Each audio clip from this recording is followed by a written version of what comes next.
আইসিসির একটি পোস্টার নিয়ে জল্পনা শুরু হয়েছে যে রোহিত শর্মা 2027 সালের বিশ্বকাপ পর্যন্ত ভারতের ওয়ানডে দলের অধিনায়ক থাকবেন কি না। যদিও আইসিসি পরে পোস্টারটি সরিয়ে নিয়েছে, তার আগেই তা অনলাইনে ছড়িয়ে পড়ে।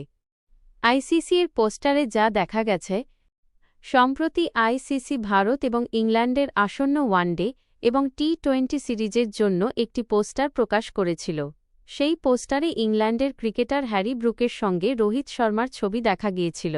রোহিত যদিও টি-20 ক্রিকেট থেকে অবসর নিয়েছেন, তবুও টি-20 সিরিজের প্রচারমূলক ছবিতে তার উপস্থিতি অনেকেই অবাক করে দিয়েছে। এই ছবিটি থেকেই অনেকে ধরে নেন যে রোহিত অন্তত পরের বছরও ওয়ানডে দলের নেতৃত্ব দেবেন।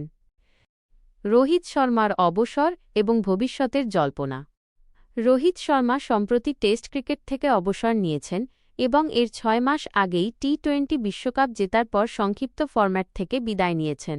এর ফলে তার ভবিষ্যৎ অধিনায়কত্ব নিয়ে প্রশ্ন উঠেছে। তবে আইসিসির পোস্টার এবং ভারতীয় দলের প্রধান কোচ গৌতম গম্ভীরের মন্তব্য এই জল্পনাকে আরও উস্কে দিয়েছে। গম্ভীর বলেছিলেন যে পারফর্ম করতে পারলে বয়স কেবল একটি সংখ্যা মাত্র। এই মন্তব্যকে অনেকে রোহিতের 2027 বিশ্বকাপ পর্যন্ত খেলার একটি ইঙ্গিত হিসেবে দেখছেন। নেটিজেনদের মতে আইসিসির পোস্টার এবং গম্ভীরের মন্তব্য এই দুইয়ের ওপর ভিত্তি করে রোহিত শর্মার অধিনায়কত্বের মেয়াদ 2027 সাল পর্যন্ত বাড়তে পারে।